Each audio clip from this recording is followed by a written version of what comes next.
That's my Wayne's World introduction, by the way. Hello, welcome to the Honest Wargamer. I'm your show host, Rob, and I'm lucky enough today to talk to the stats host, Mr. LLV. Hi, LLV. Hello. Hello, how are you? I'm tired. It's just turned 6:04 in the morning here, so. Wow. Wait, okay. We're gonna nail this down. We had a little bit of consternation today because not on your end, on definitely my end with John about organising this. But every week we'll be doing our stats. It's happening, right? I'm not letting you down this time. It's on. Coops45, thank you so much for subscribing. Thanks for getting up, LLV. Really appreciate that. You're over there in Canada, right? In Canada, yeah, Calgary, Alberta. Wow. The Wild West.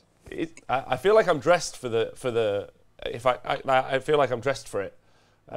If I'm to look outside my window on a regular afternoon, there's just Rob clones walking up and down the street. Well, I'm glad you said they're clones and I haven't copied them. That really. There's also a Tim Hortons opened up in Birmingham, so I'm thinking of going there. Is this a decision I should do? According to some Canadians, yes, and others, no. I know. Friend of the show Tristan Gray is into his posh coffee. He doesn't like Tim Hortons. Oh, okay, all right. But you're a yes or you're a no? I'm a 50-50. A Tim Hortons would be the equivalent of, you've got those really fine, fancy patisseries where they do all those nice pies and croissants. Yeah, and then you've got Greg's. The best because of my vegan sausage rolls. There you go. Well, Tim Hortons, the Greg's of coffee shops. All right. Well then, I'm straight there. I'll get the train there on the incredibly expensive public transport in the UK just to do that. So, and I will get the Tristan Gray's in the chat. He says, "Get a honey dip, you fucker." I'll do it. That's the plan. I just want to say thank you to everyone for turning up. Colonel Cabbage, Puff Enough Stuff. I hope I got that right. Hey, Relicious Valadium is commenting on my double flano. What he doesn't know is my underwear is also flano based. So let's get straight into it because I'm super conscious of your time. You're up. Oh, hello. Welcome to the Small Gamer. This is the Stat Show with Robin LLV. Forgot to click record. That's because it's also early for me.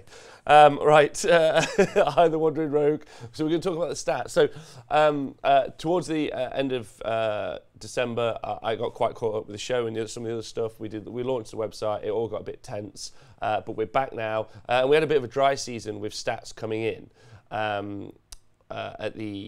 Towards the end of 2018, right? Because there were no events, am I right? Yeah, events kind of tailed off around the beginning of December, and they are just about starting up again now.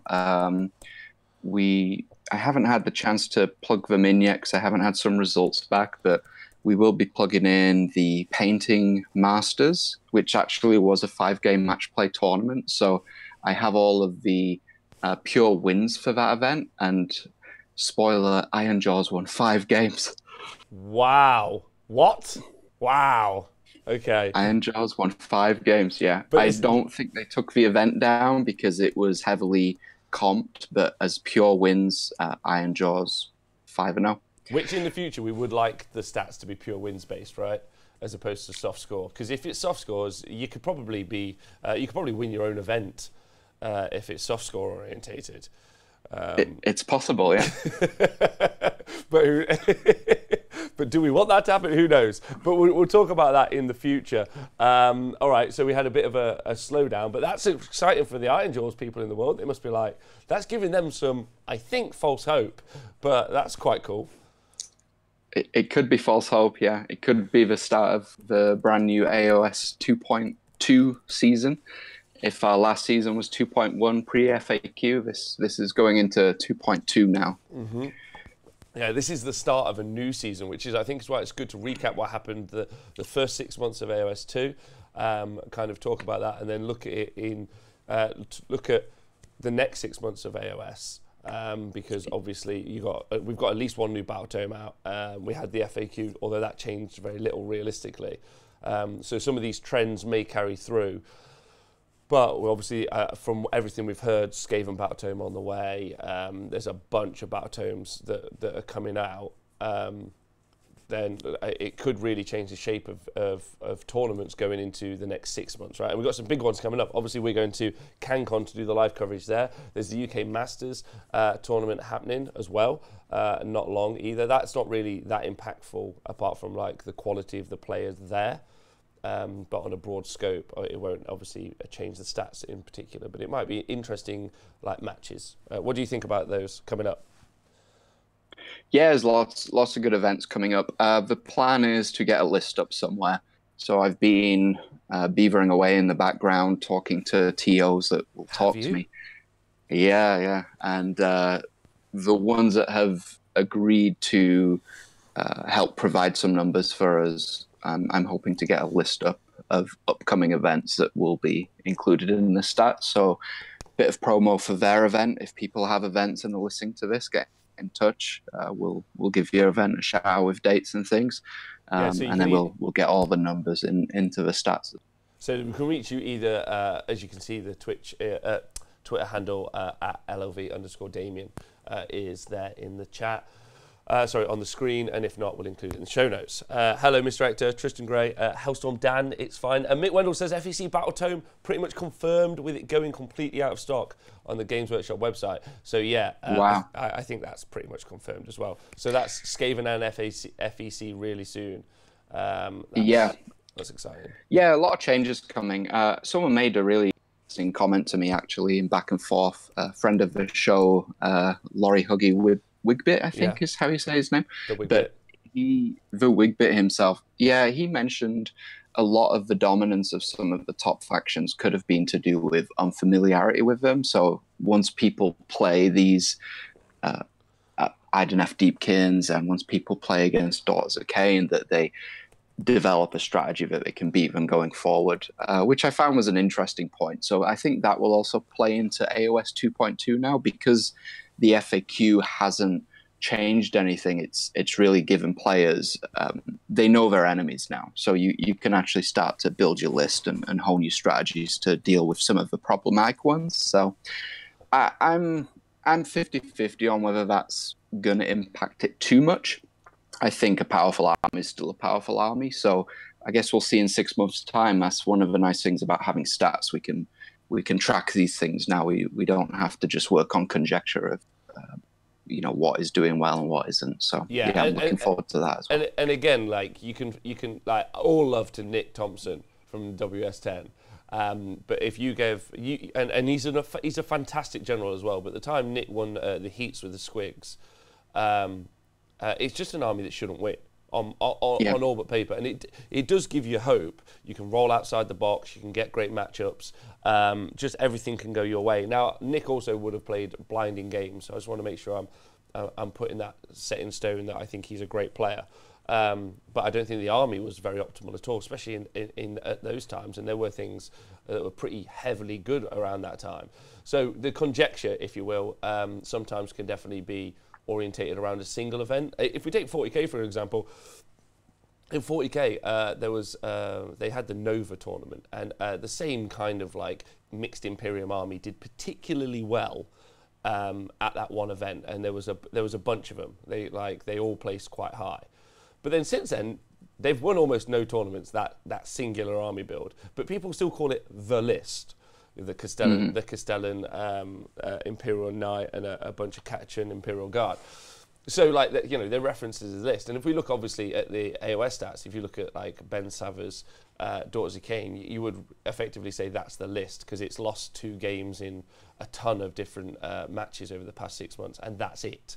It's won every other game it's played, and it lost only 1 game at Blood and Glory in a mirror match, right? So yeah. Sometimes there is conjecture, but the stats super do help in a way, and obviously that like I'd like to think that what we do on the show and the amount we work to like grab information in, and obviously I go and cover tournaments, that really does help refine those pieces of information to better punditry, medium punditry over just pure guesswork. Is that fair? Yeah. The stats are what you think of them as a player. So whether you want to look at them and say, I want to go out with my dispossessed and smash face with it, like the Australians seem to like to do, or if you look at it and say, okay, I know roughly what kind of meta is going to be at this tournament I'm going to, or if you just want to look at it and say, okay, what is the best army? There should be something, there should be some, sorry about that. There should be something in there for everybody. And it's not, it's not me or the Honest Wargamer or anyone else saying this is definitive. These are just for numbers. We've just gathered them and we're just portraying them. So you read and take into it what you want. As for different tournaments, something that is often said in Magic is Magic the Gathering is you can have the best deck, but it may not be the best deck for that tournament. And I think that's entirely true in Age of Sigmar. You could have the best army and 40k. You can have the best army, but is it the best army for that tournament? And basically what we're saying is if everybody comes to an event gunning for Daughters of Khaine and you've brought Daughters of Khaine, you're going to have a harder time in that event. Yeah. So that's also something to bear in mind as well. Yeah, I couldn't agree with that more. And actually, I find one of the most useful stats on here is the representation. How many? Because that's an unarguable stat. How many of each army am I likely to face at a tournament? Now that changes, and sometimes one of the things I talk about, and as you listen, we'll talk about this less in shows in the future, but it's a nice prefix, so you can kind of listen to the first show and go, okay, cool, we've established what the stats are. But what I like is the representation of how many of an army I'm likely to face. And then you've got the production better. So obviously you've got the Gloomspite Gits book is on release and everyone's like, okay, cool. I'm also going to have to think about Grots. And it's like, realistically, you're not going to have to think about there being 20 Grot players at next week's tournament. Probably not even in a month's time tournament, but more than likely in a few months because it takes so long to put that together. Yeah. I don't know though. I've seen Grots out there. It's like everyone's got Grots in their drawers, it seems. They're just pulling them out. They're already painted. They're ready to go. So that's going to be really interesting. It might be one of the fastest army turnarounds we've seen in Age of Sigmar. The models are out there. So yeah, it's going to be quite scary how fast that can be put on the table, I think. Yeah, especially the spells seemed like a positive inclusion. The Grots battle line units were already established in there. I think Loon Kings are going to be something you see quite often. And then the monsters and the other parts. And the Troggoths are a really fun element. And good, if you listened to our show last night about it. But we'll see anyway. But more of those in the future. But that just gives you some idea of like what I value knowing that half the army is going to be death, a percentage of the armies are going to be death that I face, a percentage are going to be Stormcast. I go, all right, hordes are an issue because of death, definitely, and great armor saves are an issue because of Stormcast. So I at least need an answer to those two problems. That's a really good start off, I think, when you're moving into Age of Sigmar and using the stats. So should we look at, before we go into looking at the stats we collated over that 6-month period, do you want to talk about the events that we collated them from?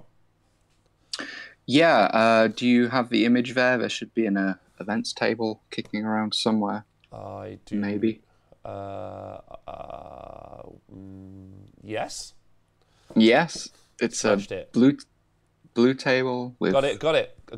Perfect. Midwest Meltdown. There we go. So right back in July the 21st, that was the first recorded Age of Sigmar post FAQ tournament. I tell a lie.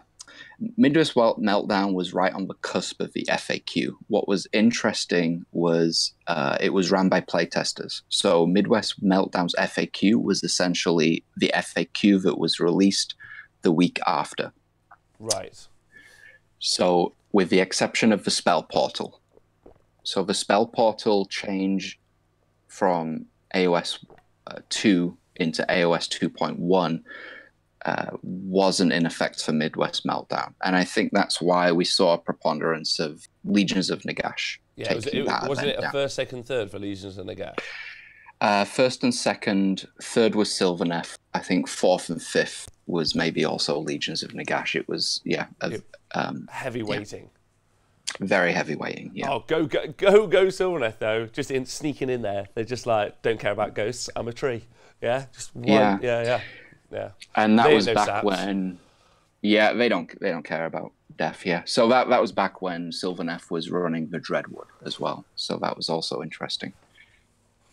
Yes, I agree. John in the chat has just asked a good question. Is there a stat for time frame between Battletome and being competitive with the new books? I don't think so, realistically, John. No, we've not measured it. I mean, we could start looking at it, but look at Beats of Chaos on the surface. It should be a decent book, but it's not actually put any numbers up yet now, as of right now, as we'll see. So maybe that'll turn around, but I think people would have that army right now. So it might just be a case of player pickup as well, just to answer John's question there.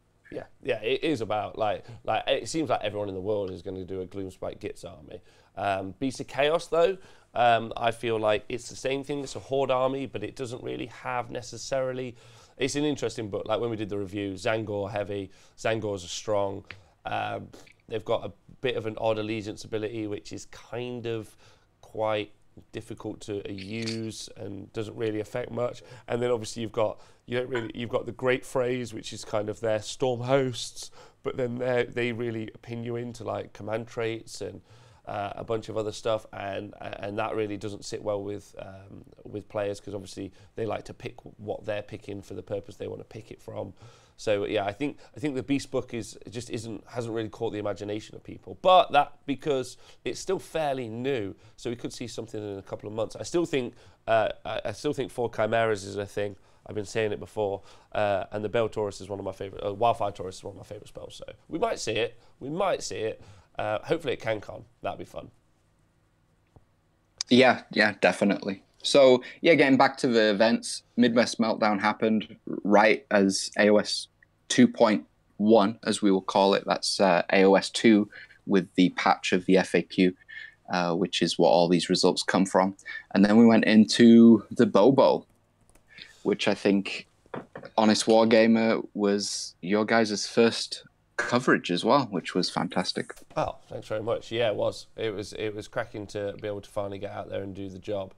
Fun event. Really looking forward to it. The next one's going to be 200 people, which is just absolutely crazy. So really looking forward to that. I think that's going to be the largest singles event in the UK this year. So obviously that's quite daunting, but fun, really fun. We might have to get 2 infield reporters. I don't know if Chucklebutty can do it all on his own. It might be too many people to schmooze with. Too many people, yeah. So 85 players, 5 games again. Stormcast taking it down. That is the mighty Jack Armstrong. And then big shout outs to Dan Ford and Pirate Pete coming in 2nd and 3rd place. And I believe all 3 of them actually 5-0'd. That was just because of the sheer number of players at the event. Yeah, it was a smasher of an event. Great event, loved it. It was cool. So Lisa Gash. So you got like a nice mix there, realistically, in those top 2, like those first 2, and then you move into Blackout, 94 players. Yeah, Blackout still behind Blood and Glory was the last season was the biggest event in the UK, at least. I think in the rest of the world as well. Blood and Glory was first, then Blackout. So yeah, big congrats to Chris. Apparently that was a great event as well. And this was the first time we saw the dreaded Daughters of Cain raise their heads. Again, a 5-0, got 2nd place from kill points from memory there. So, and Ben Johnson taking it down with the Nighthaunt in 1st place. Yeah, definitely. Nighthaunt's still an army I think you can play super well with. I think it's still like I don't think we've seen it anywhere in any other rankings. So I think it's an army list that can do wonders. I'm really excited about playing with some Nighthaunt at some point. I think I'm getting my hands on an army. A big shout out to Paul Haley, who at least is loaning me his models to do some practice games, because I just want to play about with the mechanics. I just think they're great. That said, Ben Sava is taking. That might seem like we fanboy Ben Sava, but we got to a little bit. His performance over the season, the first 6 months was just extraordinary. You don't not talk about that. Who's the? So is this gonna? I know you're not natively Canadian. LLV. But who's the ice hockey player who's just his stats are just insane? The old fellow, which people call the Great One, would be Wayne Gretzky. Yes. Yeah. Yeah, and I think his stats are just like if you put him into any other sport, it would be ludicrous. Yeah. He's called the Great One. So I think LeBron James would be another equivalent if you're looking at basketball as well. And Ben, Michael Jordan. Yeah, and I'm not saying Ben's them, but he might be. So, like, that's the goss, right? So when we do talk about it, it's worth noting that he's taking Nighthawk to the Masters. So the Masters is in the UK at least. In England, not UK, in England. So it's the Masters in England. And that would mean, I mean, it's interesting. That's his pick to go and win that in a competitive field of top tier players. So... Yeah, and I think we'll do a little bit. We'll touch on that later on, possibly either after you're back from Australia or before. But it's the Masters is like we talked about before. Something is the best army, but may not be the best army for the tournament. The Masters lists, as in general, don't look like your average tournament list, and I think a lot of it is heavily mettered by people knowing who is going to the Masters and the fact it's only a 16-player event. So you can really tailor your list into, okay, I'm going to face this, I'm going to face this, and I'm going to face this. You don't have to worry about 80 of other players turning up. Yeah, that's true. And exactly, Tristan Gray just saying he was as big as Andre the Giant and moved like a ballerina. So anyway, Daughters Kane rose up, Blades of Corn, we're in there. Cool tournament, and big shout out to Chris. Call to Arms next in New Zealand. Yeah, so I don't know much about the New Zealand tournaments. I have to give props to down at AOS Shorts. Most of the New Zealand and smaller Australia tournaments, he provided me with numbers after the case. So I went back and plugged these in as time progressed as well. So, but again, you can see a trend there. You've got Legions of Nagash, you've got Nighthawk at the top. And Nighthawk will come and go in this table, as you'll see. And I think that's really to do with the army as a whole can be swingy. Its main mechanic is, can you roll 5+ on these dice, whether it's to get command points back, whether it's to charge, getting a natural 10.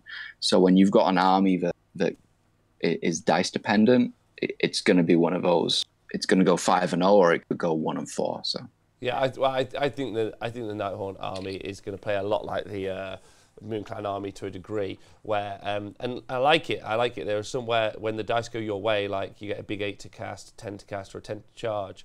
The army goes from competent to silly, but because you can't rely on it, and players who play like very seriously to win tournaments, they always like safe bets. I like a 2+ that I can re-roll on 1. I mean, that's not me. Like Nighthawk army intrigues me because I'm like, you telling me if I roll a 10, I get to attack twice? I'm in, baby. Yeah, I know the stats are low, but the excitement is high. So a competitive game is generally like reliability over risk. So I think that's more why you're seeing them. I think many people don't take it because they see the strength as being an unreliable output, but there's an underlying strength that people just don't want to utilize at the minute, in my opinion. That's just one pundit's stab at the idea. Anyway, cool. Legions of Nagash, Nighthawk, and Idoneth again. Yeah, Idoneth, first time they made their imprint on the scene. So yeah, we'll kind of fly through some of these. So as you see, you go down. I think the next big one you've got there as far as changing things was so Pompey Pillage happened, 18-player event, Destruction takes that down. Then you're on to War Games Con, 50-player event in the US. Maggotkin taking that one down. That's cool for Maggotkin.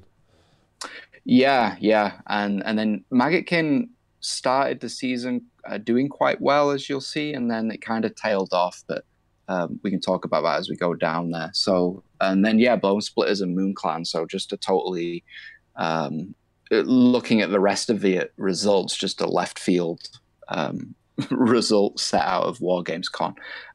So Capital City Bloodbath, the big Canadian event, which the Honest Wargamer will be doing coverage from next year, or this year. All right. This year. Get ready. Nice. So our first 6-game tournament, and what happened in this was very interesting as well. You've got Idoneth Deepkin, the only 6-0 army, and then Stormcast and Legions going 5-1. So Idoneth showing their power there as well. Yeah, Idoneth are a truly powerful army, especially the eel build, which is what you'll see all the time. I constantly ask myself this question. For me, there's just a bunch of issues in Age of Sigmar, issue units that they're bully units, right? They are units that control the game for the person using them. And if you're facing them, that would be eels, that would be hags, which is the rest of the Daughters of Cain army, that would be whoever the general is for the Legions and the Gash army, and then those 20 Sequitors, or even the Evocators. They're all the issue units that you're going to have to face, in my opinion. So you just need to think, okay, how am I going to deal with those things? And Idoneth, if people just haven't prepped for them, they're just going to walk all over you, especially first time. You're like, they do what? It's crazy. Yeah. I think that was so early in Canada. That was the main Canadian event that had happened. I think that's may have been a bit what happened, in that I know it was an eel, and he put his eels down. And he took a lot of people off that day. So yeah. It is a smash face army and does really well. Next up. Yeah. So yeah, that's mid-August. So now, coming in August 25th, we're going into Element Games Grand Slam. And this period of AOS 2 now is, you'll see Daughters all the way down to the end of the season. So if you look at where AOS 2 started in July, you've now got a month. So maybe that was the month of people putting their armies together and getting prepped and seeing how powerful this army was. And you're going to see Daughters in about 90% of the top threes going down the list now, every single event. So yeah, Eggs, Daughters of Cain came first. I believe that was Tom Maudsley. And again, Idoneth and Legions.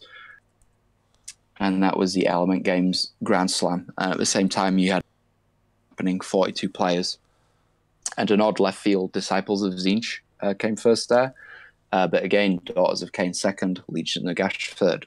Yeah, a lot of people in the chat just talking about how incredibly cheap 3 eels are. 140 points. Adam Kunis, big shout out, saying, he's like, they're cheap at 180, and everyone's like, nope, they're 140. Even cheaper. Even cheaper. And then Colonel Kevin says, my war herds got crushed by Idoneth last week. Turns out cows and eels don't mix. No, you don't mix. You don't mix sushi with red meat. That makes no sense. Makes no sense. No sense. Yeah, Daughters of Cain just took it home, right, during that time period. I would say, to be honest, I think some of the... I don't know why they just did so well. Maybe it was practice constantly. Obviously, one of the things you forget, or not forget, but something to bring up is obviously with the new edition, obviously that meant new scenarios as well. So learning to change one unit from a 20 to a 10 and take an extra character here or there is the kind of difference in being able to completely hone a list for the missions that you're potentially facing. So I imagine lists got more practiced, but in the scenarios that they were likely to play over that kind of 2-month period. That would be one of my go-tos as to why. Yeah, and we talked right at the beginning of the show about time frame from an army coming out. The same's with an edition, right? An edition drops, it's going to take players probably a good month to actually get to grips with that edition, and as time goes on, that's when results are solidified a little more, I think. Yeah, that's right. Just to quote Tom, so our show host Tom the Hare Layton on a Thursday night, he always says that he doesn't really like the beginning of an edition. He feels he struggles a little bit, but the last year of an edition, let's say every edition is going to be 2 years, because I think that's what we're going to see from Games Workshop. I think he says the last year is where he feels most comfortable. He knows what everything does. It's a little bit more settled, and he can really go to town. But that's him quoting him. I'm pretty certain. So yeah, maybe that's what you see here as well. Yeah. So where are we up to now? So then we go into Nova Open, one of the biggest events in the US. Our friend, and we'll mention his name a few times, but Bill Souza Can't get away from him, can you? Oh no, I'm sorry, I tell a lie. Nova Open wasn't Bill Sousa. It was a Blades of Corn. It was the Bill Sousa list. It was the Council of Blood 3 Bloodthirster list that took that one down. Okay. All right. Okay. Well, that was a story I can't. I was all set up to tell a story there, but now I was like, it's coming. There's more Bill Sousa on. Don't worry. But big shout out. Also, that was a 6-game event. Yeah, that also was a 6-game. Just to put this out there, that was a heavily weighted. The actual winner here. Based on gaming. First place. Yeah, it was weighted based on painting and sports scores. So the Blades of Corn army that won that event actually only did 5-1. In fact, the top 3 armies there went 5-1. The only 6-0 list, which isn't represented, is Legions of Nagash for that particular event. But as we do, this is just showing the first, second, and third place of these events. As the TOs judge them. As the TOs judge them, yeah. In our wider stats, we just measure purely game wins. So this doesn't affect anything in the wider stats. The Legions and the Gash list still went 6-0, and that was added into the game wins. So okay, good. All right, big shout out to Shadowhammer for subscribing in 6 months. I can't wait to see you at ConCon, Shadowhammer. Excited to get to Australia's airport, Sydney Airport, and see that kind of parade of people that are going to be there for us. It's really exciting. Looking forward to it. I'm really trying to make there be a parade. LOV. That's my game. Because you get off the plane and there's people just waiting. I want to come off with my flags. phone, yeah, and I want to see like a bunch of people waving and some signs, and I want to film it and then just put it up on social media, and then just all my mates who aren't into Warhammer be like, "What the fuck is happening in your life?" And me be like, "Yeah, all right." But it's okay if it's just Dan with a really small sign and a Costa. That will also do. I don't think they have Costa there. Plus, it'll be hot. I wonder what the Australian, I wonder what the Australian equivalent of Tim Hortons is. I don't know. I look like a bogan anyway, so I imagine they might not even let me through the airport. So we'll find out. Right. It's interesting that your style fits in on 2 opposite ends of the globe. Isn't that weird? Pass for a Canadian or interesting. Also, Tristan Gray, thank you for donating 50 bits for Timbits at Capital City Bloodbath. So we're getting our bit donations in now. So when we're in Canada, we can go and pick ourselves up some Tim Hortons. I'm excited. A bit. Okay, total sidetrack. Do you actually know what a Timbit is? Is a Timbit like a penguin? No. I think you're thinking of Tim Tams from Australia, from Oz. Oh, God. Yeah. It's really hard when everyone in the world like, here's my culture, and I'm like, wow. Okay, all right, yeah, go on. What's Timbits are big here. So you know when you make a donut and you take out the middle piece, and then you sell the donut. Yeah. So instead of throwing all those middle pieces away, Tim Hortons thought it'd be a great idea to sell them, and they're called Timbits, and they're basically the little round pieces out of the middle of donuts. But they don't. This is going to sound really dumb, and obviously, like, I try and do this show so I sound a little bit smart, but we're just going to have to go with it. They don't make donuts, then cut the hole out, do they? They just. We're being tricked there. That's not true. It might be a marketing ploy. I think it's a marketing ploy. They don't cut the hole out. I'm almost certain they make it without, but we're gonna have to. We're gonna Google it if anyone knows the truth. I'm going to say, wow. Okay, all right. If someone can let me know. But I don't trust the Twitch chat on this one, so I feel this is lighthearted enough that they're going to troll the fuck out of me, so we'll just ignore it. Let's get back to the stats. Yeah, okay. So, we're coming into Facehammer. We've got Daughters of Cain.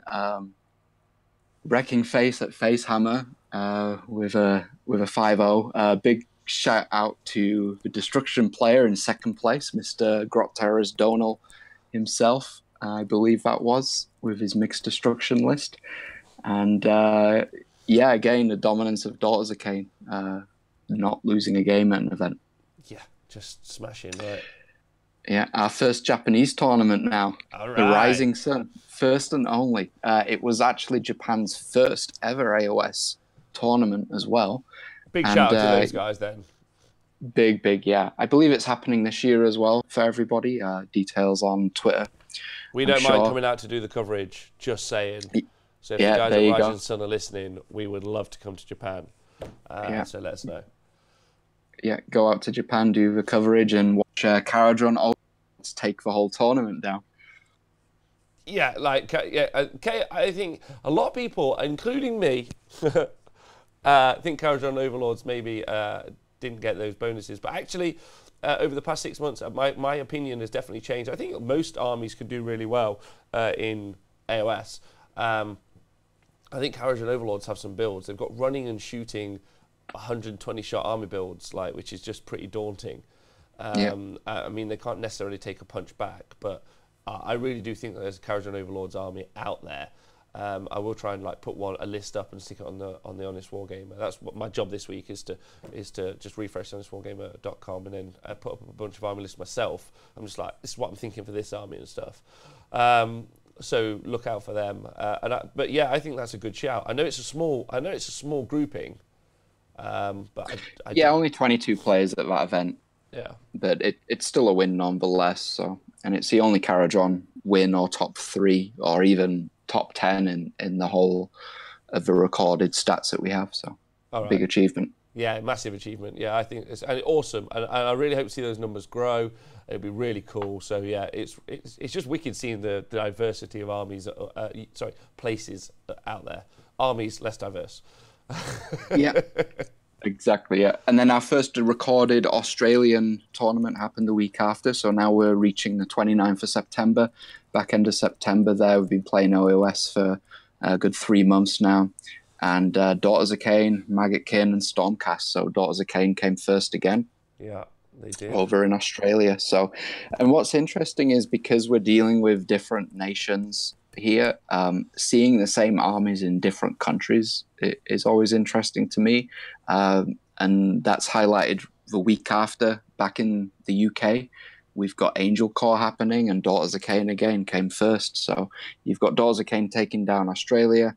The week after, the week before, September 22nd, Daughters of Cain take down Facehammer. The week after that, they take down Signa GT. And then the week after that, back in the UK, they take down Angel Corps. And I think that's when Mr. Ben Sava first made his... he was on the scene. I think he came 4th or 5th at Bobo, but this is when the So Hot right now started floating around around the time of Angel Corps. I don't know. I think it was some Bogan-looking guy on a TV show. some dickhead on the internet. Vanadium, thank you so much for subscribing 10 months in a row. Thank you to everyone on Twitch and Patreon. You guys are incredible. Smack Weasel, also thank you for subscribing 7 months in a row.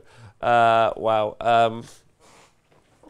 Yeah, so, and big shout out to Japan, actually, just breaking that Daughters. Otherwise, that would look horrible. Daughters of Cain, Daughters of Cain, Daughters of Cain. So Daughters of Cain. Japan saved us. Yeah, they came in there with Caradron Overlords. Yeah. So good shout out. And talking about Ben appearing there, Ben only lost. So if we go back all the way back to Bobo and the second place from Mr. Dan Ford with that Blades of Corn army, Dan's an incredible player and really fun to play. But Ben only lost to Dan, so that's worth noting. He did, yeah. And I think there was a nice story to that as well. I think he lost on turn 5 trying to hold an objective with 1 witch health or something similar. Yeah, it all came down to the last dice roll of the last dice roll to see whether or not a unit battle shocked off, and I think it was like a 1 in 6 chance that it did battle shock off, and if it didn't, he got to hold the objective and therefore win the game, and if it didn't. And then if it did, which it ultimately did, then Dan won the game. And I actually saw like the screams from the table. Loads of people were watching. Like, where anyone that tells me Warhammer can't be a spectator sport is just flat wrong. It was just thrilling and super exciting.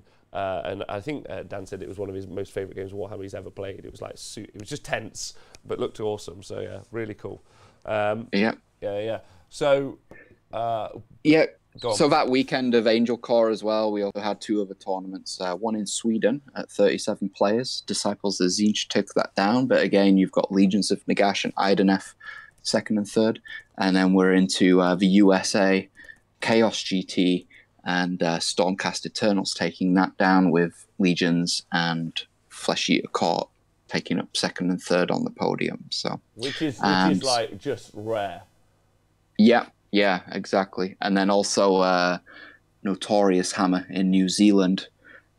So 4 events that weekend: UK, Sweden, US, New Zealand. And in New Zealand, you had Sylvaneth take first, Daughters of Cain and Legions of the Gash pulling up second and third. So again, you're seeing a pattern.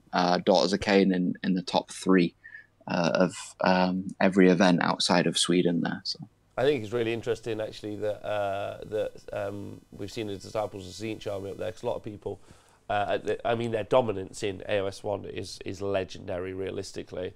At some point, maybe I'll make like a kind of like the history of competitive AOS at some point. Yeah. And I've asked super nicely to interview the one and only Mo Ashraf himself, and that might be the kickoff of my series as I go through it. But yeah, at one point, Disciples of Tzeentch were the boogeymen, and I, for one, was someone who hated playing them and playing against them. But they're a cool army, they really are, and nice to see them like popping up again, because they're not the bad guys anymore, which is nice. No, it's always root for the underdogs, right? Always, and they're not the underdogs anymore. So welcome back, Disciples of Tzeentch players. We all love you again. Okay, so now we're into October 14th weekend. Some big events happening this weekend, including the Games Workshop GT Final. Yes, it was big event. Was I there? Did I play? I played.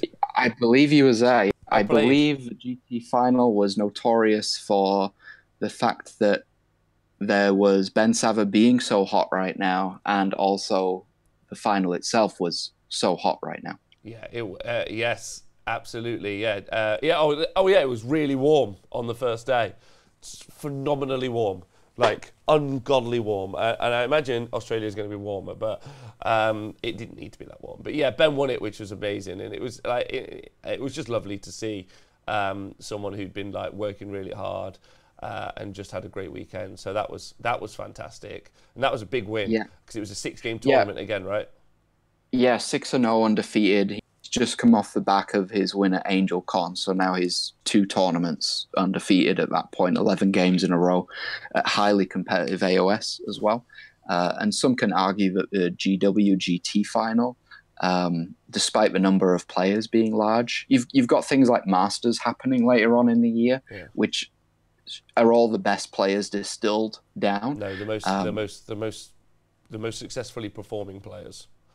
Yeah, exactly. And the GT final is similar to that. It's a larger pool of players, but you've still got all the best names in that room. So Ben Sava taking that down, we mentioned talking about him and bigging him up a bit, but I think it's warranted when he takes down a 6-game 73-player event where a good 50 of those players are all some of the top players in Europe and the UK. So.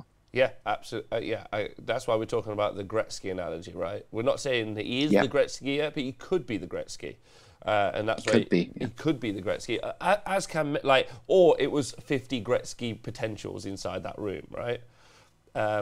That's where it gets really exciting. There's a bunch of people that in that room, like you said, who are top players. There's a bunch of different matchups that's really fun. I was lucky enough to play Nick from WS10. I played one of the Bruces. Played both the Bruces. Played a practice game, which was ace. I had a great weekend. I managed to play Tom Parry. I took my old Legions Asgore army. All my games were tight. All my games were good. It was really fun. So. Yeah, good weekend, and it was. And actually, what's really interesting, if you guys have listened back, sometimes I've reviewed the GT heats, and the skill level is really quite varied. It's kind of like, oh no, this wasn't really a game, which is you expect at something like Throne of Skulls, because it's meant to be fun. Like they sell the tickets, like come and enjoy yourself, come and have a good time, come and be a great guy. So whoever won that probably was a great guy, but. But the GT final, you're right. There was a lot of really competent people. So yeah, it was wicked. Yeah. So happening at the same time. Now we talk about Bill Souza, Michigan GT. Bill Souza taking it down with Flesh Eater Courts. So Bill's kind of the American potential Gretzky, right? Yeah, yeah. Bill's also doing it with armies that have no right in winning, Agreed. as you'll also see later as well. Yeah, no right. Bill, you have no goddamn right to be winning with Flesh Eater Courts. The stats say you shouldn't. I say you shouldn't. I'm still not sure how it does. Warhammer TV, Dan himself, who is going to the Masters, came 6th in the English rankings. Went to one of those events and came 84th with Flesh Eater Courts. But that could just be a comparative difference between skill levels with a bent army like Idoneth, for instance, with the Eels, and then just an army you have to play. So that could be that. But Bill's just taking it home, right? Yeah, doing well there, taking down Flesh Eaters. Brishammer also happening that weekend in Australia, and Sylvaneth taking it down. But big mention to Fire Slayers in second. Yes. What? I don't think I've seen a small angry ginger dwarf in many a moon. Second place, great shout. Second place. And right on the back of that, the weekend after at Octocon in the USA, yeah, we see Daughters of Cain coming first, but I think a favourite of yours here, Rob, Legion of Asgore came second. So we've got two short, angry dwarf people taking down second place in two events back to back. Yes, that's cool. And in different ends of the world, right? Australia and the USA. There we go. And obviously, Legion of Asgore are the best army. Everyone knows that. Until I start playing Skaven. But currently, they're the best. Currently, the best. Yeah. Well, speaking of best, I think this is my shout for best tournament name. We've got the Bendigo Bush Bash in Australia. We've got Daughters of Cain, hosts of Slaanesh, and Daughters of Cain. So you have a double Daughters of Cain podium there with Slaanesh in the middle, which sounds all kind of wrong. Yeah, absolutely. Yeah, those are Slaanesh. Slaanesh, like, still picked. A lot of people talk about Slaanesh armies. They're like, I'm going to do it. I'm gonna take it and bring it home. But often you don't see them pull all the way through. But that's pretty decent there. I think that's. I mean, Daughters of Cain again. But the Slaanesh sandwich between two Daughters of Cain is exactly what a Slaaneshi person wants to be. So yeah, it's right where they want to be. Vladimir in the chat says he dated a girl from Bendigo and she was a great time, he said. I'm not sure what he means by that. Well, that's how I read it. If it says something different in the chat, I don't want to make the Bush Bash joke, so I'll move on from this. Wait, did that happen at the Bush Bash as well? Are you telling me Daughters of Cain came first and third with Slaanesh in the middle and the event is called the Bendigo Bush Bash? It happened. It's in the stats. It's recorded. What the fuck? That's amazing. Great work. Later on I'm just gonna screen cap that and putting that out just as a tweet. That's it. I'm just gonna leave it there. No words, no context. Yeah. Excellent. And that weekend also we had Dragonfall in the USA. That's run by Alex of the Adepticon fame. So that's kind of a mini Adepticon, if you will, as far as player base there. So taking that down, we had Legions of Nagash, Stormcast, and Legions. So the players there are all high caliber. So Legions coming to the top again. Yes. All right. That's a solid choice. That is a solid choice. Yeah. Okay. That's cool. And then SoCal Open in the USA as well. SoCal Open, yeah. I believe that was also Mr. Bill Souza bringing out his Flesh Eater Courts again. So he's winning two events with them now. And top place. Daughters of Cain second. So hear Daughters of Cain a lot in every event we go to. You do. And Idoneth in third. Okay. Yeah. Good call. Yeah, again, I know. So you are seeing, like, everyone's like, wait, I haven't heard you say Iron Jaws yet. It's like, you ain't gonna. Yeah, there's no, unfortunately. And until we put the painting masters up, but yeah. Okay. That'll be coming. So, another great shout out for a name of a tournament, the Warriors of Sibulia in Poland, our first Polish tournament recorded. And we get Seraphon coming first, Order coming second, and again, Legions of Nagash. So, I think this was round about where yourself and Nathan was also talking about the potential of Seraphon and different builds. Big shout out to the Polish guys there for showing how good Seraphon could be. Yeah, this was 12 Pterodons Yeah. So I spoke to a bunch of people over that weekend. So shout out to all those guys. Like when we were around that talking to Seraphon, I harassed a bunch of people from across the world about what they were doing, how it was going, yeah, they sat there with 12 pterodons. But then we got, there's still this engine build. There's still the 4 Engines of the Gods build, which like basically happened in the very first ever tournament in AOS 2. Happened, and everyone was like, let's not do that again. Just by worldwide veto, everyone decided we're not going to do it. But it's still a viable build. Yeah, I hear Darren Watson will be doing that very thing at the UK Masters in a couple of weeks. And he also did it the first time around. It's like everyone else in the world went, I can't be asked for that. That seems far too much effort to bother doing that. So yeah. But it's a thing and it's still there. But yeah, I got to say that's cool. Also nice getting a Polish resort on the board as well, right? Yeah, and yeah, for those listening, we take all countries, all creeds, all nations. If you are running a 5-game, 2,000-point match play tournament, please get in touch. Whether you're from Poland, Bendigo, Zimbabwe, wherever it is, we'd like the results, please. I'm going to the Zimbabwe tournament. I don't care. Like if I have to sell everything I own, I'm there. I'm just going to be like rolling dice. It's going to be great fun. That sounds awesome. Take Nathan with me. We can go have some Frosties or whatever they're called. All right, what's up next? Next, yeah, so that's back end of October or into November. November 3rd was the Blood and Glory event.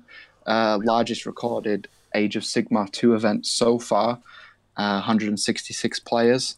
And yeah, this caused some headlines. I'll let you read off the top 3 there, Rob, if you can. I can't. So yeah, it's Legions of Nagash, it's Legions of Nagash, and it is finally Legions of Nagash in 3rd place.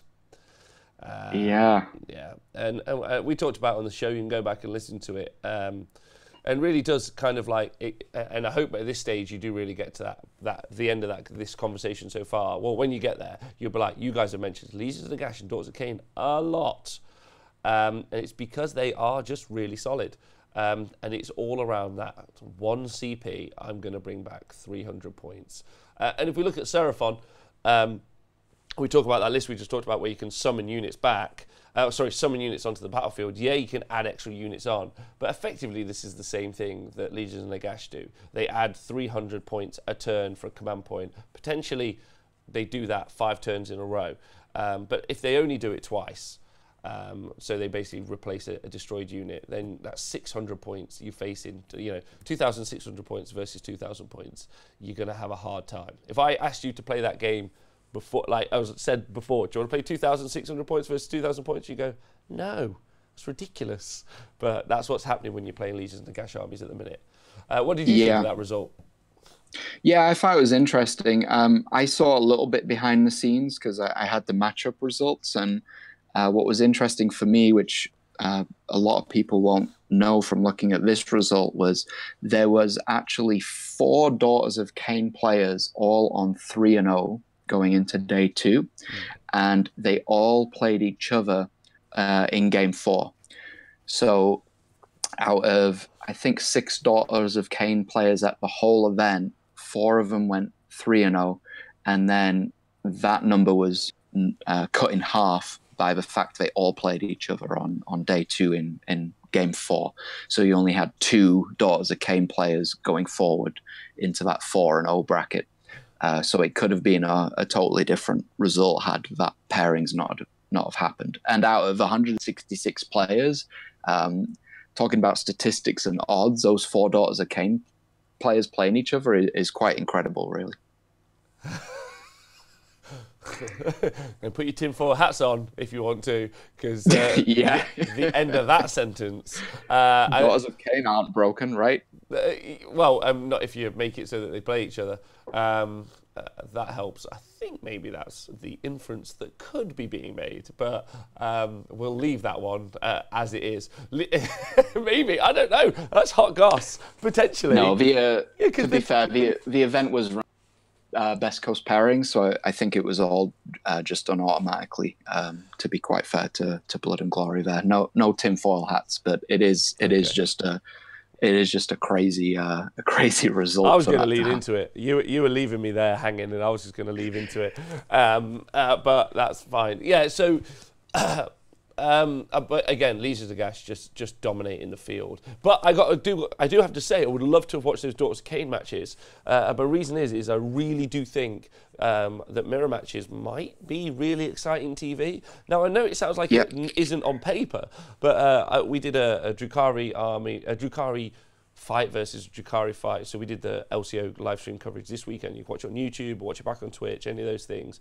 But the Drukhari matchup versus the Drukhari matchup was actually super interesting because the armies had similar-ish units in, but they were a little bit diverse. And the Daughters of Cain army versus the Daughters of Cain army aren't always very dissimilar. But sometimes it's a choice between do you take the Witch Elves or do you take the Snake Ladies? And do you have Marathi? Do you not have Marathi? I think that's kind of the two kind of swing questions on the build. I would love to watch those games because you've both got the same pistol and you like just stood there and you're doing the showdown in the OK Corral, and I think that's really, really interesting personally. Yeah, it would have been a great game to watch.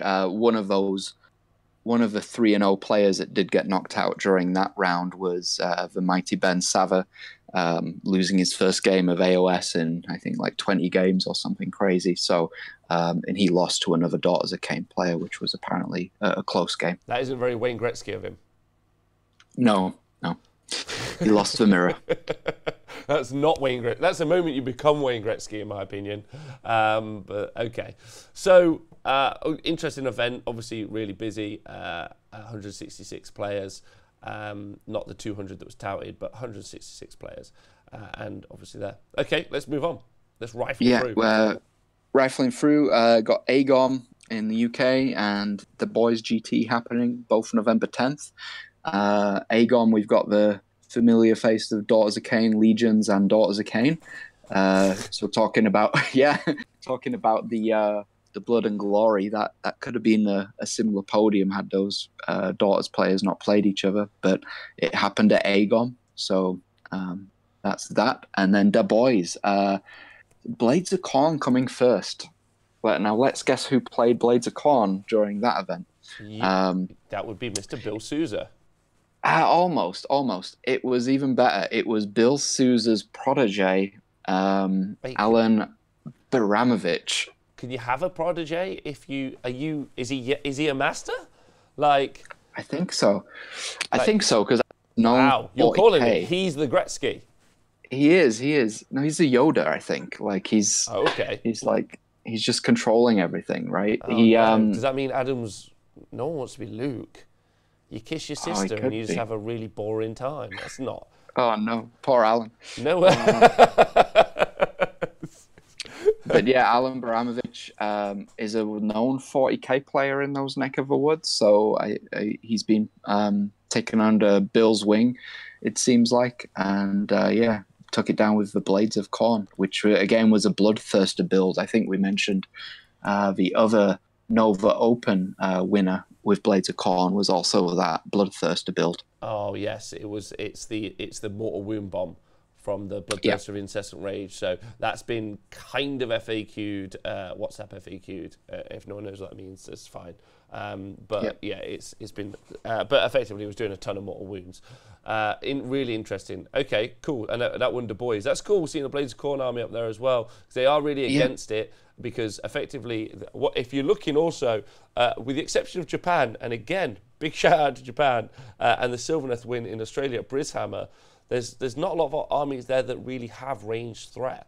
They have, it's combat. Apart from maybe the magic threat that comes from Legions and Nagash, which is ranged to a degree. But you don't have huge tons of shooting, really. So Blades of Khorne, go on, after you. Yeah, sorry, I always look at Legion as a control army with all the debuffs and things. So yeah, their shooting is making your stuff worse, essentially. Yes. Although, will the Gits just do it better? That's the question. Maybe. All right, but that's cool that Blades of Khorne did that. So big love there, Adam. Next up, Crim Bobo. Again, I hear there's some nice coverage out there on the Honest Wargamer if people want to go and watch this back. But Stormcast takes it down. We've got Idenef in second and Legions in third. And Idenef also won 5 games at that event as well. Yeah, I think the only reason it got pipped is because one of their wins was a minor. I think they did 4 majors and a minor. Going into day 2, though, it was set up at the top tables. We could have had a repeat of the final of the Stormcast versus it was the Stormcast versus Idenef final, like we had at the original Bobo, but with Gary Percival on the other side for Stormcast. But the results just didn't pan out. But we still see that. But we did get to see the Alan play live on the telly. Alan. That Alan, hashtag play like Alan. So if you can go back and watch that on YouTube, and it is a game, both of those 2 games actually, because I think Richie from Just Play played a smashing game with Sylvaneth, in my opinion. And if you go back and watch that, and then follow that up with the Alan game, which all love to Alan. I don't think either player played that game particularly well. And again, really does kind of like what we said at the top of the show when it comes to the stats. Sometimes, and again, what I love about the live coverage, because it puts it into context, right? Like, we talk about the Karajan army playing, or we talk about the Blades of Khorne army winning over Du Bois, and you kind of like, I want to watch those games because I want to see like what was the truth of it. Yeah, you won the game, but was it just a give? Like, was it just like a non-game? Like what? Because Alan just whomped through 4 people at Crimbobo with 120 skeletons, 2 necromancers, and Nagash. Then we saw him play, and nothing but love to him. We saw him play on the TV in Game 5, and it was nothing but a cavalcade of hilarious moments. It was just madness, right? It was fantastic. Yeah, it was glorious. So if people say that watching Warhammer is not a roller coaster of emotions, they need to go back and watch the Alan game, because I've never seen a game where people are invested in Nagash actually winning, which was the case with Alan. He was all our hero. But then that's because Gary unfortunately was playing like not the bad guy army, but like the Sequitors and the Evocators. For some reason of just out the gate on release, everyone was just upset with them, and it could be because of Jack winning Bobo with them, which obviously we did the coverage. That kind of, I think that pushes the kind of mental landscape of the gaming environment out there as well, and just makes you think, okay, well, they're a big deal. How do I deal with them? So obviously Gary had that attachment of his army kind of being, you do get that with players being the bad guy, if you know what I mean, in that situation, especially, and you want to root for the underdog. And it did feel like playstyle wise, because Gary's a competent player and has no issue doing really well in any way, shape or form. And also his first victory, I've described him as the bridesmaid, never the bride. So he finally got his win at a tournament. So I got to be super chuffed for him there. That's excellent. And he's over the moon, and it was a great game, and I'm really happy for him. But it was a great event all around to watch. And it was a good story. I think he'd set himself up to be the bad guy after the Sylvaneth game in Game 4, where he gets the 5+ roll. He brings a whole, 20-man Sequitur unit back, and everyone's just like, this guy's a jerk, right? I mean, he's just playing the game, but then you go into round 5 and he's playing the wonderful Alan, and and really we should be lauding Gary. We should be like great win, that's fine. But something about the underdog, and especially the love that he's rocked up there with 4. And you go watch it back. It's a cracking game, and I actually love doing the commentary. And it's the reason I want to do the live shows and I want to do the tournament coverage, because there is drama and excitement to Games of Warhammer, and both of those 2 games let it happen. So that's fun. And look how much time we spent talking about that one event instead of all the others, just because we were doing the coverage, right? Just because we have evidence of what actually happened. So it puts everything into context as well, and it all goes together. It all feeds into one another. You've got the stats driving the coverage, and then the coverage also create the stats. And it's Warhammer's in a great place right now, I think. I'm so excited for this year. Like we're gonna smash this year. It's gonna be amazing. Fantastic. Really, Crimbobo, Stormcast, but Stormcast always there, but they rarely win. Yeah, yeah. I mean, if first place finishes up until this point, we've got two others. So basically, up till Crimbobo, Stormcast only came first twice. So Stormcast at Crimbobo was only the third time. So that's the other thing with the that's the other thing I think the stats help is people kind of get this almost Gestalt consciousness over what is good and what isn't good. And, oh, God, this guy took me off in 2 turns with this horrible army. That's the most broken thing ever. But when you actually break it down, you can actually see that it isn't, or maybe it is.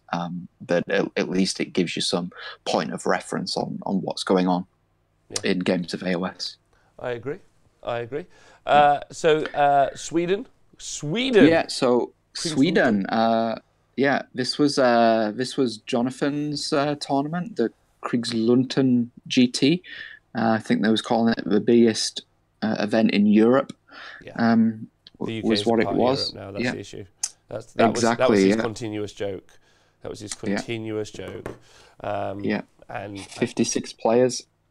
And Nighthawk takes it down. Daughters of Cain did 5-0 at that tournament, though. So Nighthawk and Daughters both went 5-0. Nighthawk pipped it on, I believe, secondaries or something similar. But look at that. Legions of Asgore coming up in the 3rd place 56-player tournament. There you go. They still haven't won an event. Don't worry. I'm doing that this year. If I ever get to play an event as opposed to cover an event, I'm on it. I got it nailed. I think I've honed the list to perfection. So I'm going to take a completely different list instead. But yeah, I think there's a win in there for us somewhere before the Gits get out. And then honestly, having already done we made some Patreon videos last night. And I honestly don't know what to do against the Gits so far. I need to come back to the drawing board and be like, well, I need to stop them doing magic and fighting, and also just generally have more of them. And I can't do it. Yeah. I can't do all those. So many bodies. Yes. So many. So speaking of bodies, look at this: Frozen Empires on the 1st of December. So the 1st of December was a huge weekend for AOS. It was essentially all of the what I call the Anzac Masters, so that's Australia, New Zealand. We also had the Northern Masters, which is basically a Scotland, Leeds area in the UK, and Frozen Empires out in Ireland. So Frozen Empires, 1st place, drum roll. Yes. Gutbusters. Now this was kind of the darling story of 2018, right? This was like every. Although no, that's not true. Bill over there with the Flesh Eater Courts, that was a big deal, and also Kharadron Overlords, that was a thing as well. So that's not true. But something about Gutbusters, I actually do. I think Gutbusters were in a worse place than Flesh Eater Courts. Both of them shocked me, but I think it's wicked, and it was left field and just unreal. And Mick's got to feel super happy about that, and he really took it to town all over the internet as well. He was like, say something. I play Gutbusters and I'm the best, which it's wicked. Yeah. Yeah, Mick Wendell takes it down there. But again, Daughters of Cain 3rd. And this is our first and only showing of the Beasts of Chaos in the podium in AOS 2 so far. Beasts of Chaos, yes. I mean, the book release was not that long before, right? No, I think we had about a month. Yeah, and I don't think leading up to. So if we look at, I think the turnaround from Gits armies, so Gloomspite Gits armies going from the book release to being played on the table is going to be a lot shorter window than it is with the Beast of Chaos, because the Beast of Chaos army, in my opinion, no one was really moving them around on the tabletops at all. Whereas there were some mixed destruction forces, and people had a bunch of grots from running the Thunder Tusk Stonehorn build from way back from the very first iteration of General's Handbook. So they were around, and people have them. So there's going to be, but beasts, you're still having people, I imagine, and it's a horde army, so you're having people put loads and loads of those together. So I'm looking forward to seeing what Beasts of Chaos do this year. I really want to track that, to be honest. I think it's going to be interesting. Yeah, I agree. What is interesting is seems the best Beasts build is possibly a Zinch build, so I just wonder where all Zinch players are with all their Skyfires and Enlightened. No, because what they had pink horrors and they had blue eyes. Oh, okay. Yeah, and they had brimstones. So that's, and Zangor again, like what's what I love about Warhammer, I love about AOS. Armies generally tend to look very pretty. A lot of people, it's hard to. I mean, Nighthorn, you can speed paint them pretty decent, but it's hard to do Zangor fast. It's hard to do Beast fast as well, realistically. So I think that's why you're seeing it taking a little bit more time for people to get them on the tabletop, which is cool. I'm all for that. So the people in the chat do want me, both Pete and Collie, big shout out to the pair of them, wanted to make sure that we reference that Mick unfortunately did get a couple of soft scores to go into first place. So just keeping it honest. But it is Gutbusters, so I think they deserve a bit of love. I think that's yeah. If it was Daughters of Cain, we'd give him a bit of stick. But well, that's all they lost to. He only lost to Daughters of Cain, so yeah, that seems fine. Excellent. Yeah. So then all the Masters events. So we have 3 different winners of 3 different Masters. Idenef Deepkin took down the UK. Again, Daughters of sorry, not the UK, Scotland, the north of the UK. Idenef Deepkin took it down. Daughters second, Stormcast third. The Boogeyman's Daughters of Cain takes down New Zealand with Legions of Nagash in second, Sylvaneth in third. And Australian Masters was taken down by Stormcast. And you can go and watch that coverage on the Heralds of War Twitch if you want to go and check that out. That was their first coverage. And I watched it live myself, and it was second to none, second to Honest Wargame, in my opinion. So it was some fantastic coverage. It's amazing what happens when people actually talk about the game instead of things like hot dogs and fruit pastels and. I think LLV is making a small slight at a particular games company who do coverage, and I would second that. Yeah, I think the passion and enthusiasm of talking, like me and Nathan were talking last night, that coming over to Australia is super exciting, but being able to cover those games is also really exciting as well. Things like the stat show and all the other stuff that we do really does bleed into this kind of ongoing conversation of like what's going to do well, how it's going to win, and again, just talking about the coverage we did this weekend for 40k, it was the first time I've been involved doing 40k coverage independently for myself, and being able to talk to the TOs who were independent TOs, and being able to talk to everyone in that environment who were interested. Everyone was excited. Everyone was like motivated to talk about what was happening in game and in the future of the game. So yeah, you should definitely go and check out the Heralds of War. You should go and check out all their coverage because that was real cool. Don't forget, obviously, as well as CanCon, the week after we'll be doing a team tournament over in Belfast. So you should come and check that out as well. Yeah, that's going to be really exciting. That's been put on by Bastion Games. I'm pretty certain I've got that right. I do have all the information, and if I've said it wrong, I am a dickhead. So just make sure I qualify that statement. So you should do that, and then we'll be in London for the London Masters. So Masters now are regional. We're doing the Honest Wargamer HQ Masters soon. I'm probably going to win that event because winning your own event is the future. That is that's the soup du jour, right? Create an event and win it. And then, interesting information. Also, Ideneth pipping it over in the Scottish Masters. I know it's called the Northern Masters, but is it It's the Scottish Masters, right? Yeah, to a degree. I think they take some results.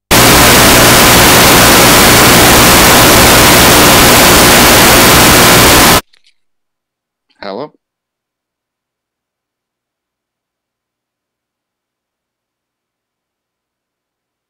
Hello?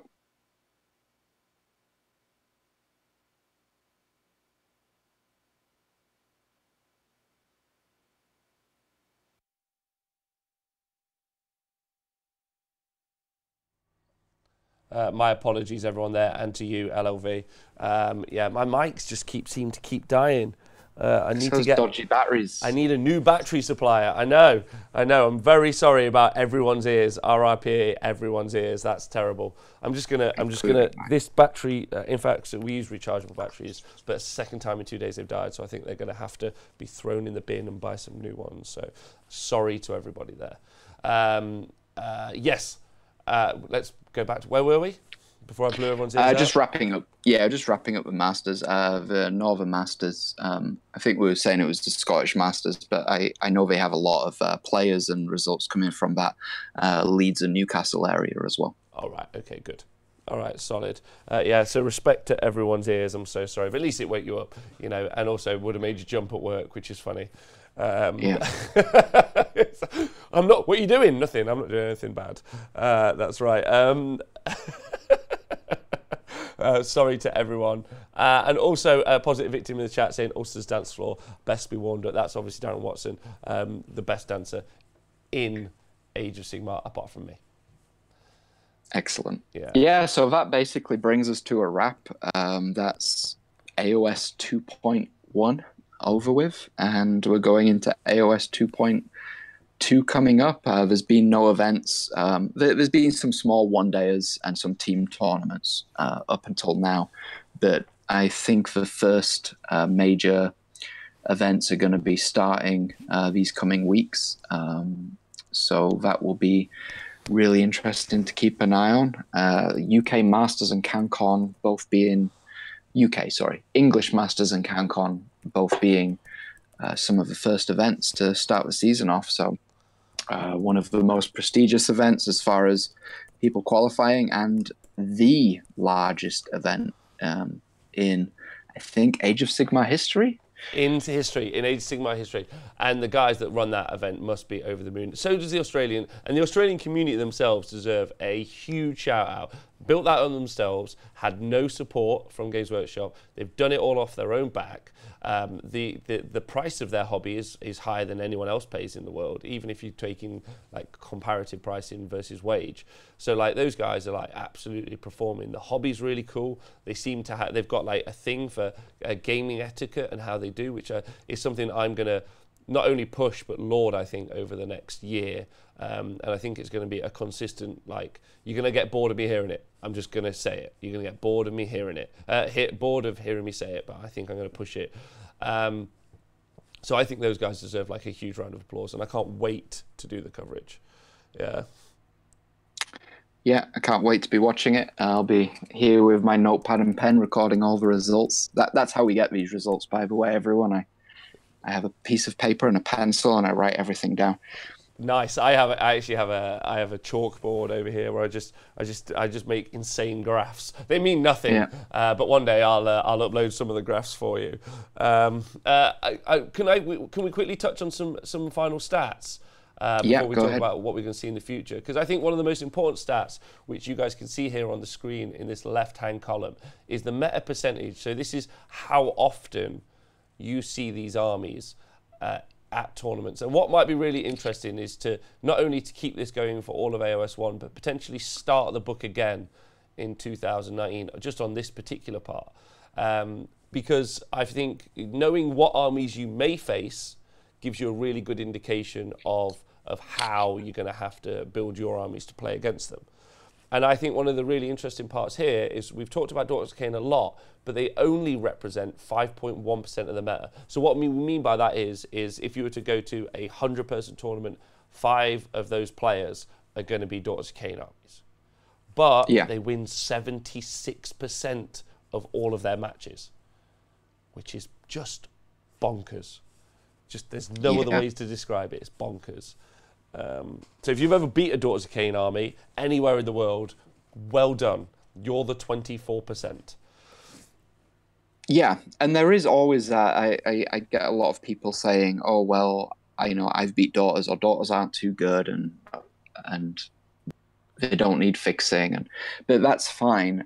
That's what percentages are for, right? They're not winning 100% of their games, but 76% is still out of 7,500 games recorded here. That is still a huge number.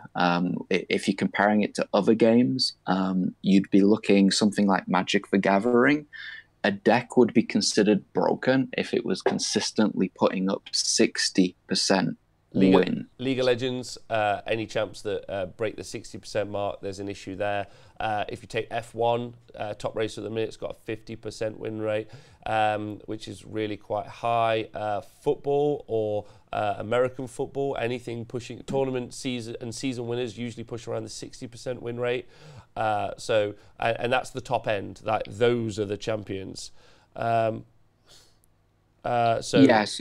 you can argue, the relevance of stats, but when you take it outside of the bubble of Age of Sigmar, yes, there's player skill involved, and nobody is debating that. Maybe all of those 5.5% of 5.2% of Daughters of Khaine, the best players in the world. We've talked about Ben Savra a few times already. So, and you've got Colin Cochrane and great players like that playing them. Really great player, yeah. Yeah, but then you do have what you've got the non-Ben Savra Colin Cochranes, and all around the world they're still putting up solid results. So once you start getting enough matches, it starts to weed out players as far as taking player skill into consideration, which is why we're not measuring player skill in any of these tables at the moment. It's pure how many wins did they get, regardless of who's playing them. So that's just something I wanted to throw out there. I think that's a really valid point. I really do. And if you look at, but then if you go look at the other two stats, which I think are pretty key, Legions of Nagash, 12.2%. So the most popular army, so the army you're most likely to play at a tournament will be a Legions of Nagash army. That doesn't obviously include adding Nighthaunt on, or adding, Flesh Eater Courts aren't obviously quite as represented, but you've got Nighthaunt as well in there. Now, they are different factions and they play differently, but it's just worth talking about. And then in second place is Stormcast Eternals. And why that's really important, the 12% there from Stormcast Eternals, is they both play very differently. Now, you've got, depending on the build, but realistically, Legions of Nagash can be Horde armies that heal, so they're an attrition army with Horde and strong magic potential. And obviously they've got that mechanic to bring back huge portions of an army back. And then Stormcast Eternals are a high armor value army that can deep strike, so that they are more elite. Their output can be very severe. They can deep strike, so they can keep units off the board, so that you can't affect them in the first turn via either debuffs or shooting or something to slow them down. And then they can do crazy charges with Gabriel Shortheart. They also can bring back units on a 5-up. If they're built the right way. But normally for me, the thing that I look at is the fact that it's a lot of wounds with a really great armor save. That usually is the key. So that's the thing you kind of have to look at and think, okay, I have to kill hordes and I have to kill armor. Both of those two things are important. And how do I build enough board control into my army to make sure that, number one, I can try and make sure I get near to grave sites so that the opponent can't just bring units back, or I can create board space for myself to make sure I don't get deep struck from an army that can charge 16 inches in a turn. And then you have to jump over to Idoneth Deepkin, which is a bit of a swing choice, and there's only 3.4% of them at a tournament. And you have to ask yourself, but their win rate is massive, it's 65%. And you have to, apart from the outlying stat of Phoenix Temple, I think it's the second highest win rate in the game. They're winning consistently than even Legions, but they're an army that are swingy and they don't show up that often. Yeah, it's just because it's expensive, and it's obviously got a cap on it that they will eventually do to Eels what they did to Skyfires when people have bought enough of them. So those it's just how cheap they are and that they're spammable, but it's destructive, and it's really cool looking at those armies and saying to yourself, okay, they all pose different problems and information, and most of the stuff that you see there is replicated in all the other armies in some way. Maggotkin and Nurgle, they make it tough to hit. They hold objectives well. They can do a big strike with drones and a bunch of other stuff. That's really decent as well. And then you've got Sylvaneth, and they obviously work mechanically very different to a lot of the other lists. So they can put those Wildwoods down. They look to do mortal wounds. They can summon some more points. They've got Alarielle, which is that big unit in there often. So just give yourself some if you're sat at home and wondering, oh, what sort of armies will I face and how will they work? Those are the problems you have to solve with your army list before you get to the tournament, because you can't do it on the table if you don't have the tool. So just those are the kind of problems that you have to face. So you need to bring some tools to deal with them. So what do you think is going to happen over the next 6 months, LLV, Twitch chat, and everyone listening at home? Yeah, well, it'll be interesting, surely. One thing to say as well on this whole table is the irrefutable stat on here is the meta, as you said. That's not player skill. That's nothing to do with scenarios. That's literally who has turned up at what events. So if we're looking at the next 6 months, I can't see the meta itself changing too much, at least initially. We're going to see Gloomspite Gits come in. Whether they're gonna bolster some of these destruction players, people who are playing destruction already. So maybe some of those players might bleed into MoonClan. I don't know who's going to have MoonClan in their collection, but there seems to be a certain predisposition of a person that wants to pick up green skins, I guess is what I'm getting at. So maybe some of those destruction factions will go down in the meta and you'll see Gloomspite take their places. I could see Sylvaneth, now that people have seen the power of it, creeping up, becoming more prevalent. You've got Laurie Huggy Wigbit and Richie McCallie really representing that faction in the UK at least. And the more they're on TV and the more people see their results, I can see people jumping on board Sylvaneth as well. And then Daughters of Khaine, since the FAQ did nothing, I know a lot of people were actually holding off because it is an investment, not just in money, but the time and effort to paint. So a lot of players waiting for the FAQ to drop before they made a decision on army might also start picking up Daughters of Khaine to boost their tournament rankings as well. So interesting 6 months. What's chat saying and what are you thinking, Rob?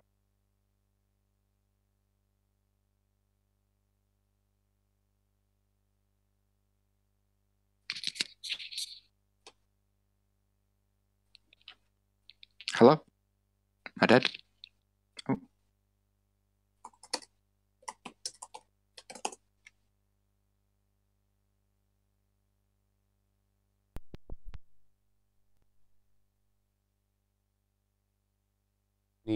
We are really going to need a new battery supplier at some point. I won't lie to you.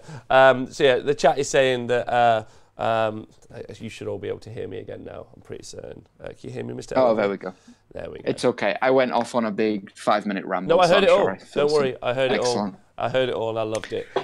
Yeah, for me, I think that the key feature here is going to be how people decide to change. I like, if you listen to the FAQ show, I liked what Games Workshop did with the FAQ. I don't like that they ignored the issues with Hags, the commandability from Legions of Nagash, and both the Idoneth and the Stormcast Eternals, both the post-good results. Yeah. Ability can I just jump in? Yeah, go on. Sec there. What would you have felt if they would have? I love designer commentaries, and I see that in a lot of other games, and they could have come out and said something along the lines of, we're keeping an eye on this because we know it's a problem. Do you think that would have given the community a lot more confidence rather than just saying, actually, well, they didn't say anything is the problem, right? Yeah, well, yes, 100%. I talked about that way, maybe even a year and a half ago, when the first time they did something with designer commentary, I was like, this is what I'd like. I'd like them to say why they're doing the thing. The issue is though, and as we talked about with the FAQ, is they said that they were doing the FAQs for reason X, and they did not achieve reason X. To be honest, I'd rather just take that's why I like the stats. I like the brass tacks of the information as opposed to what people say about the information sometimes. Like, if they're like, well, that's fine, you can beat these armies. I'm like, well, you're wrong. You're dead wrong. Look at the stats. Positive Victim, thank you so much for subscribing. It means the world to me. But to be honest, LV, I just don't care. I'm immune to the bullshit. I love fair Warhammer. point. Yeah, I just love Warhammer, and I don't want to get involved. I feel like that's so much energy that could be used in other places, like caring about what they have to say or why they have to say it. What I care about is what everyone who's in the community has to say. Like, everyone's like, right, Daughters of Cain, and then we ask ourselves, can we beat them? In the next 6 months, can we beat them? And then if we look at like we talked about Seraphon, we did a show. We said Seraphon are in a tough spot. Their win percentage is low. Like, what's the issue there? Like, how? Like, do we? Me and Nathan did that whole show where we went back and we broke it down. That's kind of what really interests me. But then if we take two examples here in the UK at least, in England at least, you have Darren Watson, who's taken Seraphon to the Masters, yeah. And if you just purely looked at these stats, you'd be like, you're insane. And then you've got Ben Sava taking Nighthorn. Like, so he's jumped off the army that's like he's been doing so well with, and that we say is problematic. And he thinks that that isn't his best pick for winning that event.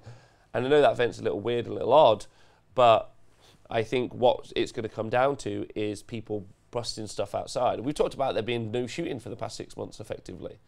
Like, there hasn't. So, like, I think what's going to be really interesting in the next 6 months is who brings what to destroy what we've seen in the past 6 months. And if anything, that's the beauty of what happened with the FAQ, is that they didn't change the landscape of the game. Yeah. Like, it was an unsure landscape in the next 6 months. But now people know what the next 6 months of landscape is going to be, thanks to the stats, thanks to the commentary, thanks to the live streams. We're now just like, okay, all right, like, I know what some of these issues are. I know what I'm going to deal with. But you still got to throw in all the problematic children of all the new battle tomes. And you can't prep for that. You cannot prep. It's like, okay, yeah, I'm pretty certain a 5-wound hero that's hidden at the back and with that -1 to hit from shooting is always going to be fairly survivable. I'm all right with that. And then, like, if like everyone keeps talking about Skaven coming out and having lots of shooting, if they have a lot of ranged mortal wound threat, those characters are in some real trouble. Like, yeah. And that might reduce the dominance of magic. Gloomspite might increase the dominance of magic. I don't know. It's really exciting, personally. Mark Pads, thanks very much for subscribing on Twitch. I think it's an exciting time anyway, and I'm looking forward to it. And I'm looking forward to doing these weekly shows with you, very much so. I want to say thank you very much for all the hard work you do to collate these stats, because I know for a fact that there's some contention with them. People are like, oh, it's not super representative. And I think it is. I think it's pretty much the information. That would be, in my opinion, fair, like how it works. And like, yeah, and which is why we do the show.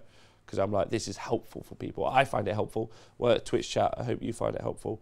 Are you enjoying doing them? Do you like the ongoing saga and the story of the information? I like looking at the stats. I can't say it's enjoyable always tracking them down, to be honest. That's fair. I'll take that.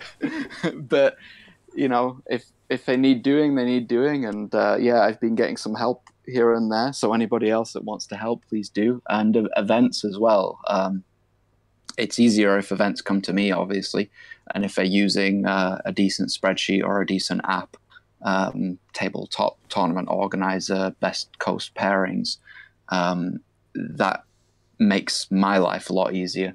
And I think using those apps let people track along at home as well. It doesn't have coverage. You can, I think the 40K event you did this weekend, people could, even if they weren't watching coverage, they could see what was doing well and what wasn't. So yeah, just the sharing of information in the community is what I'd say is key. If you're a tournament organizer, share the results. If you're a player, tell us your stories, and we'll try put them up here, and that will help other players and other tournament organizers as well. Yeah. It's gonna be a sweet time in the future. I'm looking forward to it. It's gonna be some for what's coming. Yeah. Just to give a little bit of a teaser to people, there are faction V versus faction results coming very soon. There we go. So you'll be able to see not only if Daughters of Cain and Legions of Nagash how well they're doing overall, but which factions are actually doing good against those powerhouses. So it might start opening up some avenues of attack for people to use as well. Yeah, I think realistically, Legion of Asgore versus Dispossessed, that's 100% win rate all day long, in my opinion. I don't know what the actual faction stats say, but that's until you release that information, I am completely inside my own bubble on that information, and I'm okay with it. That makes me really happy. Yeah, I'm really looking forward to that. That's really, really cool. It was super useful. We could do that at the weekend. I know you did. You watched some of it. It was really fun knowing there was a Genestealer Cults player on the final game on the first day up against a Drukhari player, and his percentage. So the faction of Genestealer Cults versus Drukhari. Genestealer Cults have an 8% win rate. 8. Not 8-0. Wow. Not 18. 0.8. 8%. And he was there like, whoo! I'm going to have to really do something to win this one. I'm like, you are going to have to do something to win it. But then he is off the back of 2 tournament wins. So he's actually the 8%. Yeah. Yeah, and I love that about the stats. I love seeing these stories. You've got Mick Wendell with his Gutbusters. You've got Bill Souza with his Flesh Eater Courts. People taking those little niche. I think the whole of Australia is in that mindset. They look at the stats as a challenge. They go, okay, who's winning? Okay, Daughters of Khaine, right? I'm going to choose Dispossessed. That's going to be my army season. So, no, I love that about them. They choose Darkling Covens. They're just like, oh, wait, are you telling me I can't do something with something? Well, fuck you. Yeah. I've got a plan. Hold my beer. Yeah, hold my Fosters. I'm on it. Yeah. All right. Well, this has been amazing. Thanks so much, LLV. You're wicked. Thank you. Please tune in to the stat shows in the future. If you love them, share them around. All the stats are available on thehonestwargamer.com. They're going to be updated as they happen, which is cool. Yeah, just tune in. Thank you to everyone on Patreon and Twitch. You guys support the show and make it be viable to happen. So you guys are incredible. Been loads of people subscribing today, so I want to say thank you for that. And also, please join us in the chat, because I love it when people join in the chat, because you've got really great things to say about the game and really salient points. And I don't think I'm the smartest person in the world. I'm just the person who reads 70 or 100 people's smart comments in the chat and read them out like they're mine. That's my main trick. So please join us. Yeah, 3 cheers for LLV, Denise, I agree. And Prof D, thanks very much. Very nice, guys. So big shout out to Prof T, by the way. We got caught up in looking at events and things, but a lot of the work that we're doing with matchup percentages and some of the future work on predictive stuff down the line. Prof T is a bona fide real life professor, so he's been helping me with some of the more complicated stuff. So a lot of the work coming down the line. We've got to give a big round of applause to him. All right. Well, thank you very much, Prof T. You're a babe. Right, everyone in the world, we're gonna have to say goodbye. LLV, thank you so much. Gotta go to work. If you are watching on YouTube, likes and comments really help with algorithms, so that's wicked. Please do that. And if you like it, share it around the world. That's cool. Reddit, Twitter, wherever you want. That's fun. And we'll see you soon. I'm back later. I'm going to be doing some hobby, which is cool. I'm going to build some spells. Build spells. I didn't think that's something I would ever say in my life, but that's what I'm going to do. And we'll see you guys later. So thanks very much.